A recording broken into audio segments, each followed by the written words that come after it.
Mr. Sullivan, do you understand the English language? Judge Patricia Chambers's voice cut through the courtroom like a cold blade. She sat high on her bench, her black robe crisp and severe, her reading glasses perched on her nose. She looked down at the old man standing below with barely concealed irritation. Thomas Sullivan did not flinch. He stood perfectly still, his back straight, his hands clasped behind him. He was 82 years old.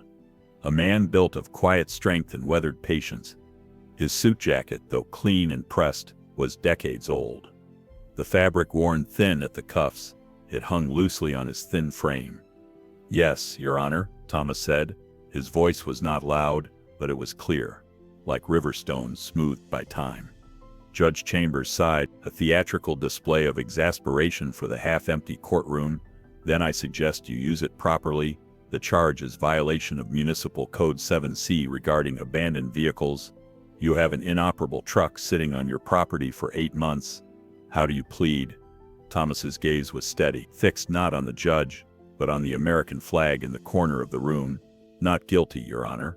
The prosecutor, a young woman named Andrews with ambitious eyes and expensive shoes, scoffed quietly. She shuffled her papers, the sound sharp in the tense silence. "Your Honor, the defendant has been cited 4 times. He has ignored every single notice. The city's complaint is clear. His property is a blight. His refusal to engage is disrespectful to this court." Judge Chambers tapped her pen, a rhythmic, impatient beat. "I am inclined to agree, Miss Andrews. Mr. Sullivan, this is simple. You have a broken truck on your lawn. The city wants it removed. What is so difficult about that?" Thomas remained silent for a moment. He seemed to be looking past them all, into a distance no one else could see. The courtroom wasn't a place of judgment for him. It was just another room, another place to be patient. He had learned patience in places where a single rushed second could mean death. A judge's anger was nothing compared to the waiting he had endured. "I was not able," Thomas said finally, his voice still low, even. "Not able?" the judge repeated, her voice rising. "What does that mean? You seem perfectly capable of standing there defying this court." The accusation hung in the air, heavy, cruel. The judge was painting him as either a stubborn old fool or a senile man who needed managing. A few people in the gallery shifted uncomfortably. They saw what the judge saw, an elderly man being difficult. They didn't see the rigid discipline that held him upright, the military bearing that most men his age had long lost. "Do you have anything to say?" the judge pressed. "Any explanation at all?" Thomas's eyes shifted from the flag to the judge. For the first time, something moved in their depths. Not anger, but a profound weariness. He had seen people like Judge Chambers before, people who mistook silence for weakness, stillness for stupidity. "My son passed away 8 months ago," Thomas stated, the words simple, unadorned. "I have been occupied." The statement offered no apology, no plea for pity. It was a fact, plain and simple. For Thomas it explained everything. For Judge Chambers it was an inconvenience. "Condolences, Mr. Sullivan," the judge said, her tone dismissive, as if brushing lint from her robe.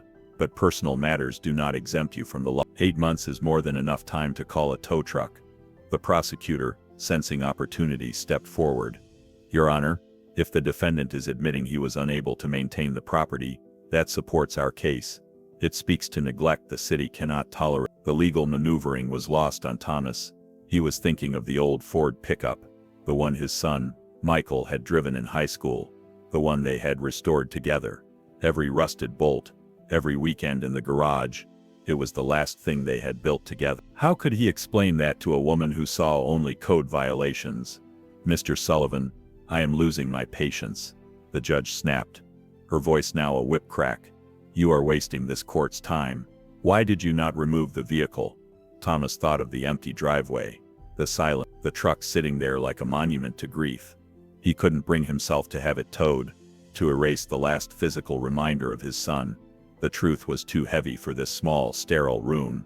So he simply said, "I had my reasons." The prosecutor threw her hands up. "Your Honor, this is absurd. The man is openly defying you." Judge Chambers's face flushed red. "I agree, Mr. Sullivan, your contemptuous attitude is noted. Look at me when I speak to you. Show some respect." Thomas's gaze met the judge's.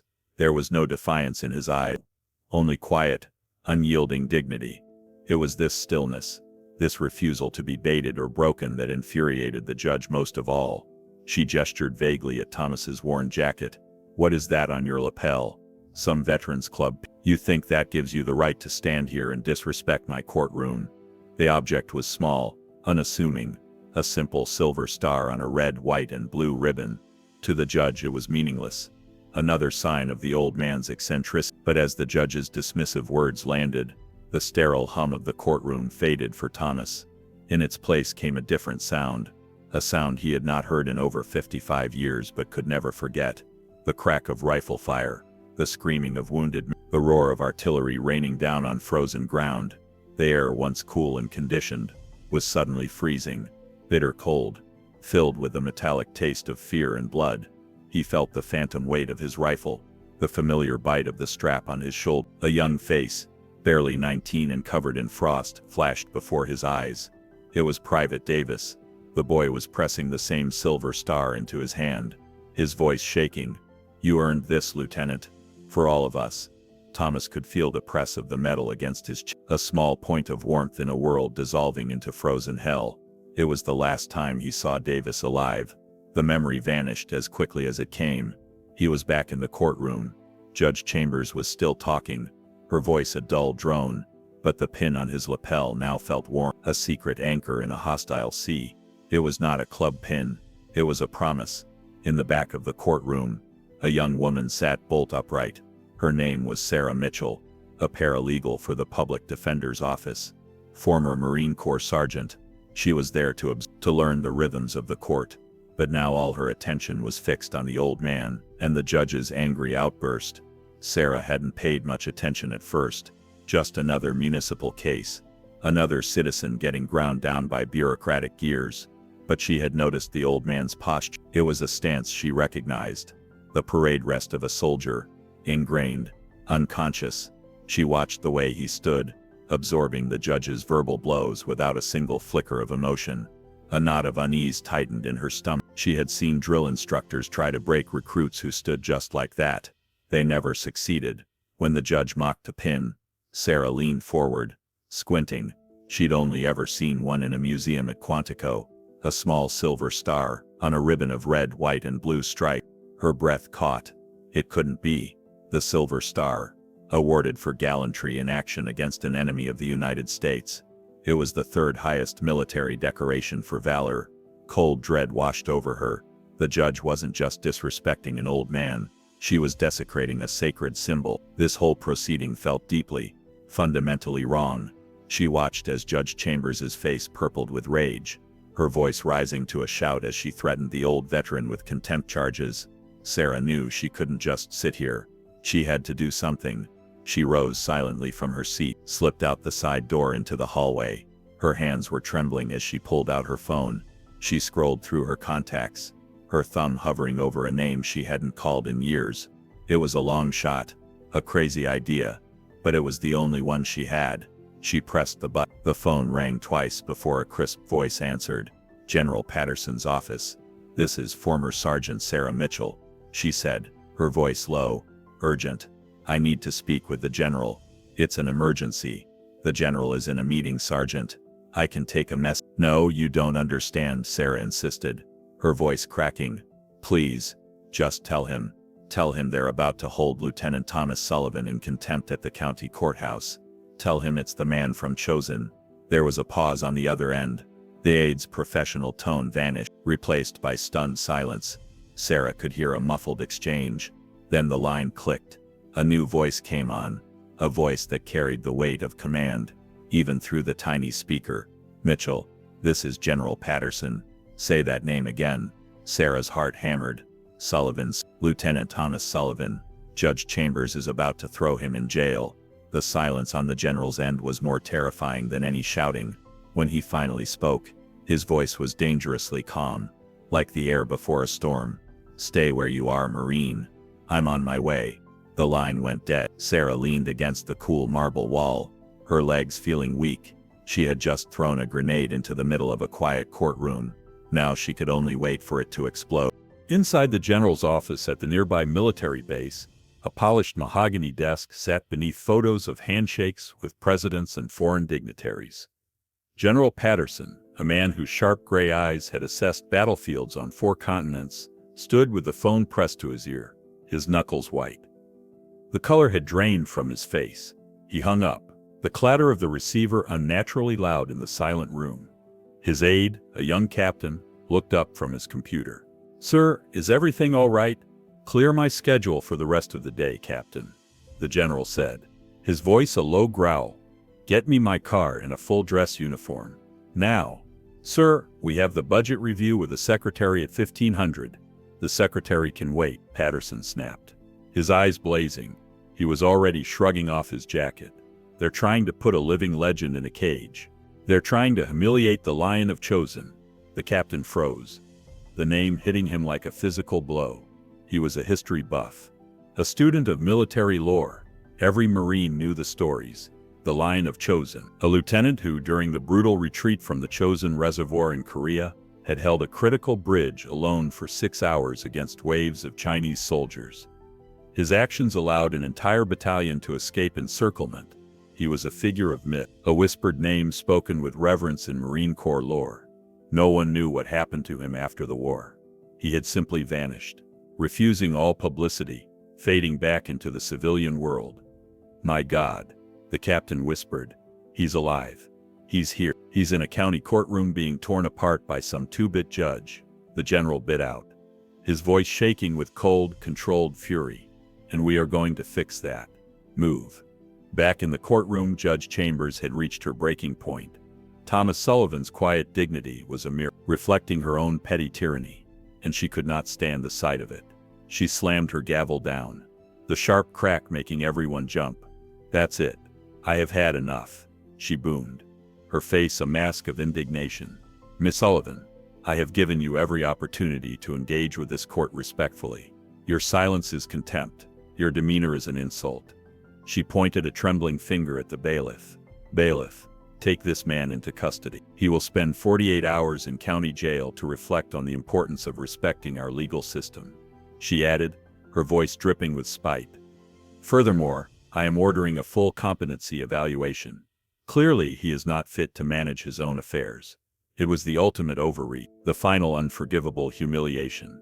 She wasn't just punishing the old man. She was trying to strip him of his autonomy, his very identity. The burly bailiff, a man who had looked uneasy throughout the entire proceeding, approached Thomas slowly. "Sir, I'm sorry," he mumbled, his eyes downcast. "You have to come with me." Thomas Sullivan did not resist. He simply turned, his shoulders still straight, prepared to be led away. He had faced far worse than a holding cell. The small crowd watched in stunned silence, the injustice of the moment hanging thick and heavy in the air. Just as the bailiff's hand was about to touch Thomas's arm, the great double doors at the back of the courtroom burst open, with a sound like thunder. Every head in the room snapped toward the entrance. Framed in the doorway, silhouetted against the bright light of the hall, stood a figure of immense and immediate authority. He was a 3-star general in a pristine Marine Corps dress blue uniform. Medals and ribbons covered his chest in a rainbow of valor. On his shoulders, 3 silver stars gleamed under the fluorescent lights. Flanking him were 2 equally imposing military aides. The general's presence sucked the air from the room. Judge Chambers's jaw dropped. The prosecutor froze mid-shuffle. The bailiff's hand fell back to his side as if he'd touched a hot stove. The quiet hum of the courtroom was replaced by a silence so profound it felt like pressure against the eardrums. General Patterson strode into the room, his polished boots clicking on the linoleum with sharp, rhythmic cadence, the sound of a man walking into battle. He did not look at the judge. He did not look at the prosecutor. His eyes, like chips of gray steel, were locked on one person and one person only. The old man in the worn jacket. He marched down the center aisle, the crowd of spectators parting before him as if by invisible force. He stopped 2 feet in front of Thomas Sullivan. In the deafening silence, he brought his heels together with a sharp crack. He raised his hand in a salute so crisp, so precise it seemed to cut the air.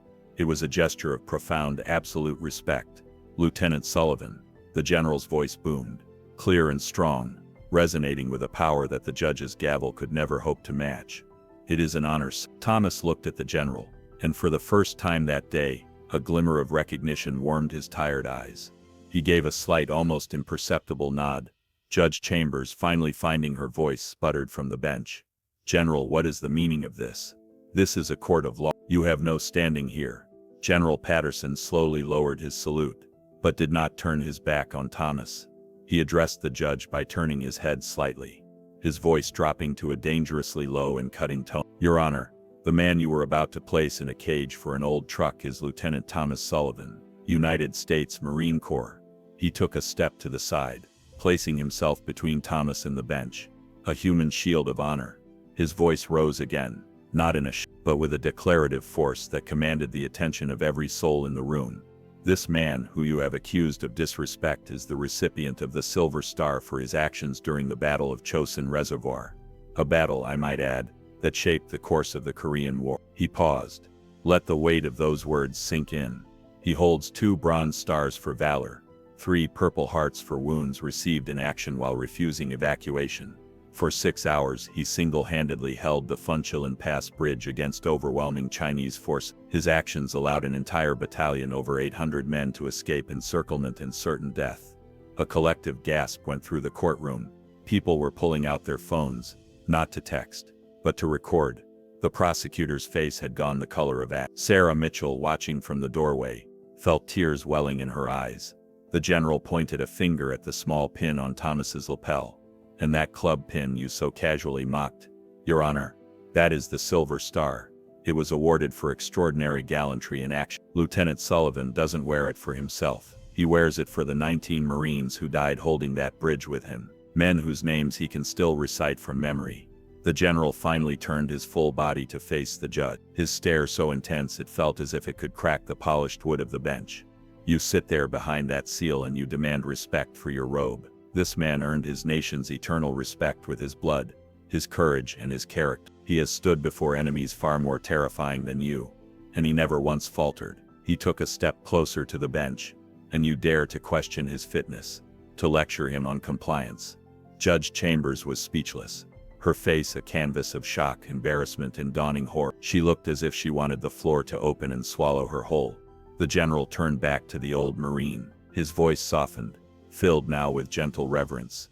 "Lieutenant, on behalf of a grateful nation, I apologize for the indignity you have suffered here today." Thomas Sullivan finally spoke, his quiet voice cutting through the electric silence more effectively than any shout. He looked not at the general but at the utterly broken judge. "It's all right, General," he said, a weary grace in his words. "She's just doing her job. She sees a world of rules. I saw a world without them." He then looked directly at Judge Chambers, his eyes holding not malice but a deep, sorrowful wisdom.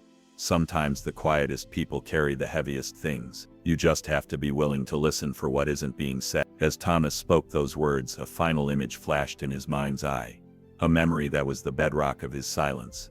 He was on his knees in the frozen mud of a blasted hillside. A young Marine, his uniform torn and blood-soaked, was dying in his arms. It was Private Dave, the boy who had given him the pin. With his last breath, the Marine had pressed it into Thomas's hand. "Don't let them forget us, Lieutenant," he'd whispered. "Promise me." Thomas's hand had closed around the pin, a silent promise made in a crucible of law. His silence in the courtroom wasn't defiance. It was a vigil. The general gently placed a hand on Thomas's shoulder. "Let's go home, Lieutenant." He led Thomas down the aisle, the bailiff and everyone else stepping back as if royalty were passing. The crowd was on its feet, a spontaneous display of respect. As they reached the doors, a single person began to clap, then another, and another, until the entire courtroom filled with the sound of applause, a thundering apology, and a long overdue thank you. In the aftermath, the story exploded. The video clips filmed by spectators went viral. Judge Chambers' office was flooded with furious calls. Thousands of emails, petitions demanding her removal. Within a week, Judge Patricia Chambers was suspended, pending a full review by the Judicial Conduct Board. The city quietly dropped all charges against Thomas Sullivan. They sent a crew from the municipal garage to carefully tow the old Ford pickup to a restoration shop. An unspoken act of contrition. The truck would be fully restored at the city's expense. In response to the public outcry, the state legislature passed a new initiative, mandating sensitivity and awareness training for all court officials in dealing with combat veterans. A program they named the Sullivan Protocol. General Patterson personally ensured that Thomas's story was recorded for the Marine Corps Historical Division, so that future generations would know the name of the Lion of Chosin. The 19 Marines who died with him at Funchal Pass were posthumously honored in a ceremony attended by the Commandant of the Marine Corps. Their names were engraved on a memorial plaque at the base chapel. Thomas attended, standing silently as each name was read aloud. For the first time in 55 years, his brothers were remembered. Weeks later, a woman in simple civilian clothes walked into a small, quiet coffee shop on the edge of town. She saw Thomas Sullivan sitting at a small table by the window, nursing a cup of black coffee. Looking out at the street, the woman hesitated, then took a deep breath and approached the table. It was Chambers. "Mr. Sullivan," she said, her voice barely a whisper. Thomas looked up, his expression unreadable. "I wanted to apologize," Chambers said, fumbling with her words. "In person. What I did, the way I treated you. It was inexcusable. I was arrogant, and I was wrong. I'm sorry." Thomas looked at the former judge for a long moment, studying the genuine remorse in her eyes. He then simply nodded toward the empty chair across from him. "Sit down," he said, his voice as calm as a quiet lake. Chambers sat, her hands trembling slightly on the table. "I didn't know," she said. "I should have listened. Should have seen." "You saw what you expected to see," Thomas said, not unkindly. "Most people do." "How do you do it?" she asked. "How do you forgive so easily?" Thomas took a slow sip of his coffee. "Because holding grudges is exhausting, and I'm too old to be tired." He looked at her directly. "Besides, you're here. That takes courage. Most people can't admit when they're wrong." Chambers felt tears prick her eyes. "I've lost my position, my reputation, everything I worked for." "Then you have a chance to build something better," Thomas said. "Something real. That's more than most people get." He gestured to the menu. "The coffee's good here, and they have excellent pie." It was an offer of peace. Simple, graceful, forgiveness. Chambers looked at him, seeing not an old man, but a person of immense quiet strength. "Thank you," she whispered. 3 months after the incident, Thomas Sullivan stood in a conference room at the county courthouse. Different building, different people. General Patterson had asked him to speak. New training program for judges and court officials. Veteran awareness, sensitivity training. Thomas hadn't wanted to, but the general convinced him. "They need to hear it from you, Tom. Not from me. Not from a manual. From you." So he spoke, 20 judges at a time, from counties across the state. He didn't talk about medals, or battles, or heroism. He talked about what it meant to come home, to carry wounds no one could see, to live with memories, to be dismissed, questioned, doubted. "I'm not special," he told them. "I'm just a man who did his job, a long time ago, in a place most of you never heard of. But I carried that job home with me, in my body, in my mind, in my sleep." He paused. "When you look at a veteran standing in your courtroom, you're not just looking at the person in front of you. You're looking at everything they carried, everything they sacrificed, everything they lost." He showed them his hands, the scars, the tremor that came sometimes from old frostbite. "These are real. My pain is real. My service is real. When you question that, when you mock it, you're not just hurting me. You're hurting every veteran who comes after me." The room was always silent when he spoke. Some judges cried, openly, without shame. After each session they lined up, to shake his hand, to thank him, to apologize for things they'd done, things they'd thought, ways they'd treated veterans without thinking. Thomas accepted every apology, every thank you, with the same quiet grace. Sarah Mitchell attended one of his sessions. She sat in the back, watched him transform hardened judges into humble students. After, she approached. "Lieutenant Sullivan, that was incredible." He shrugged. "Just the truth. It was more than that." She paused. "You changed minds today. Changed hearts. People won't forget this." "Maybe," he said, not convinced. "But that's not why I do it. I do it because maybe one veteran won't have to go through what I did, won't be accused, won't be humiliated. If this saves even one person that pain, it's worth it. Sarah nodded, understanding. This wasn't about him. Never was. It was about the next guy. The next veteran. The next person in pain. Can I ask you something? She said. Sure. How do you do it? How do you forgive so easily? After everything. Thomas was quiet, thinking. Because holding grudges is exhausting. And I'm too old to be tired. Life's too short to spend it angry. He smiled. Gentle. Besides, people can change. Judge Chambers proved that. She made a mistake. But she's trying to be better. That's all any of us can do. Simple. Profound. True. Sarah nodded, understanding more than words could teach. 6 months after that day in court, Thomas received a phone call. It was from the city's restoration shop. Mr. Sullivan, your truck is ready. Thomas drove to the shop, his hands tight on the steering wheel. He hadn't seen the Ford in months, hadn't been able to face it. When he walked into the garage bay, he stopped. The truck gleamed, restored to perfection. The rust gone, the paint deep blue and glossy, the chrome polished, the engine rebuilt. It looked exactly as it had 30 years ago. When Michael had first gotten his license, a mechanic approached, a middle-aged man with kind eyes.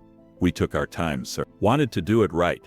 He gestured to the interior, found some things in the glove box, left them there for you. Inside was Michael's high school graduation tassel, a faded photo of the two of them in the garage, both covered in grease, and grinning, and a folded piece of paper. Thomas unfolded it, his hands shaking. It was a letter, in Michael's handwriting. Dad, if you're reading this, something happened to me. Don't be sad. I lived a good life. You taught me everything that mattered. How to work with my hands. How to keep my word. How to stand up for what's right. This truck was our project. But it was never about the truck. It was about the time, the talks, the lessons. That's what I'll carry with me. Wherever I go, keep the truck. Drive it. Remember the good times, not the end. I love you, Dad. Michael Thomas sat in the restored truck, the letter in his hands, tears streaming down his. For 6 months, he had been unable to let go, unable to move the truck, because moving it felt like erasing Michael. But Michael had known, had understood, had left this letter years ago, just in case. The truck wasn't a monument to grief. It was a reminder of joy, of connection, of love. Thomas started the engine. It rumbled to life, smooth and strong. He drove it home, parked it in the driveway, not hidden, not abandoned, but honored, the way Michael would have wanted. That evening, Thomas called General Patterson. Thank you, he said, for everything. You don't owe me thanks, Tom. You never did. I do, Thomas insisted. You reminded me what mattered, what I was fighting for back then, and what I should be fighting for now. That's the hardest lesson of all, Tom. For all of us. I know, Thomas said, but I'm learning. 1 year after that day in court, Thomas Sullivan stood in the state capitol building, legislative chamber. They were dedicating a new Veterans Advocacy Office, named after him, the Sullivan Veterans Justice Center. He hadn't wanted it, but they'd insisted. Governor, state legislators, veterans groups. General Patterson, you changed the system, Tom, the general had said. This is how we make sure that change lasts. So Thomas stood, uncomfortable listening to speeches about his service, his sacrifice, his grace. When they called him to the podium, he walked slowly, his steps careful, age catching up to him now. 83 years old. He stood at the microphone, looked out at the crowd. Familiar faces. Sarah Mitchell, now a veterans advocate. Patricia Chambers, now teaching legal ethics at the State University. General Patterson, retired but still sharp, still protective.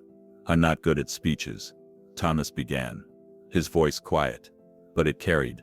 So I'll keep this short. He paused. 1 year ago, I stood in a courtroom, being accused, being judged, being told I was unfit.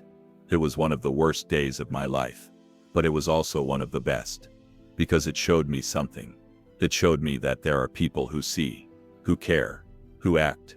People like Sarah Mitchell, who made a call when she didn't have to, who risked her career to do what was right. He looked at Chambers. It showed me that people can change, can learn, can become better. Judge Chambers learned that lesson. And now she's teaching it to others. His voice got stronger. The silver star on my jacket. It's not mine. It belongs to the 19 Marines who didn't come home. To Davis. To Martinez. To all the brothers I left behind. I wear it to remember. To honor them. But this center. This law. This change. That's for the men and women who did come home. Who are still fighting. Not on battlefields. But in courtrooms. In VA offices. In hospitals. They need advocates. They need people who see them. Who believe them. Who help them. He gripped the podium. That's what this center is for. Not to honor me. But to protect them. Every veteran who comes after me. So if you want to honor my service. Don't build monuments. Don't name buildings. Just do one thing. See the veterans standing in front of you. Believe them. Help them. That's all. That's everything. He stepped back from the microphone. The chamber erupted in applause. Standing ovation. But Thomas didn't see it. He saw the faces of his brothers. Davis. Martinez. Chen. All the men who died so he could live. This is for you, he thought. All of you. The legacy wasn't his. It was theirs.